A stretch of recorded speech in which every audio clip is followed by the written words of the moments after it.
येन केन विधि दीने दान करे कल्याण, ये कहा गया है।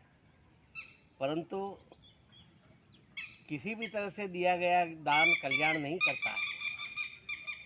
दान देने के लिए पात्र और अपात्र यह देख करके विवेक अनुसार ही दान दिया जाना उचित है।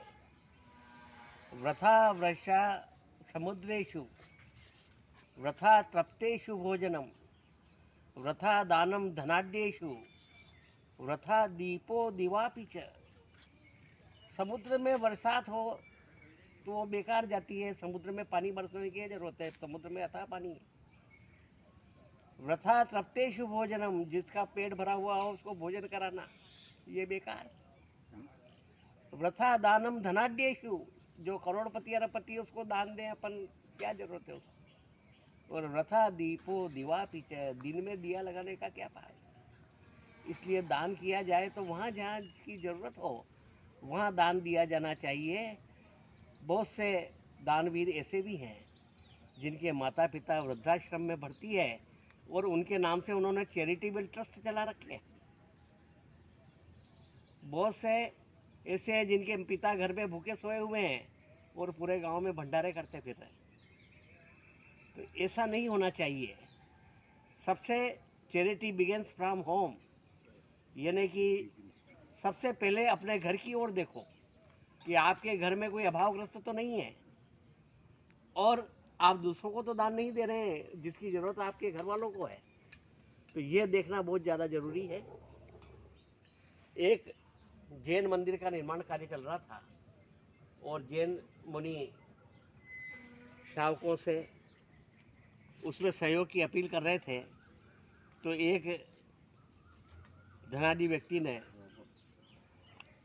जब सब जने आगे बढ़ करके तो अपना मान सम्मान आगे बढ़े, अपना नाम हो, उसके से कहा कि मैं इस मंदिर निर्माण में 11 लाख रुपए दान देना चाहता हूँ। तब संत ने कहा कि ठहरो, दान लेने से पहले मुझे कुछ विवेक का उपयोग करना पड़ेगा। तो उन्होंने बाकी समाजजनों से एक तरफ ले जाके पूछा, इनकी पारिवारिक पृष्ठभूमि पूछी। तो उन्होंने कहा ये बहुत पैसे वाले हैं, इनका बहुत बड़ा शोरूम है जूतों का, परंतु इनका एक भाई है वो बिल्कुल निर्धन है, वो ठेले पे चप्पलें बेचता है और बहुत गरीब है। तब जैन संत ने उन्हें कहा कि आप मंदिर में 11 लाख रुपए का दान न दें, आप अपने छोटे भाई की जो ठेले पे चप्पल बेचता है उसकी 11 लाख रुपए में एक दुकान खुलवा दें ताकि वो भी एक सम्मानपूर्वक जीवन जी सके।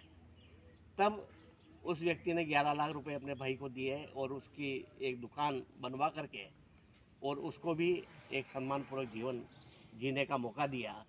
तब संत ने कहा कि भगवान आपके 11 लाख रुपए के योगदान से प्रसन्न नहीं होता, न मैं प्रसन्न होता, पर आज तुमने तुम्हारे भाई की सहायता की और उसे एक सम्मानपूर्वक जीवन जीने का मौका दिया और उसका जो दान का पैसा है उसका सदुपयोग किया।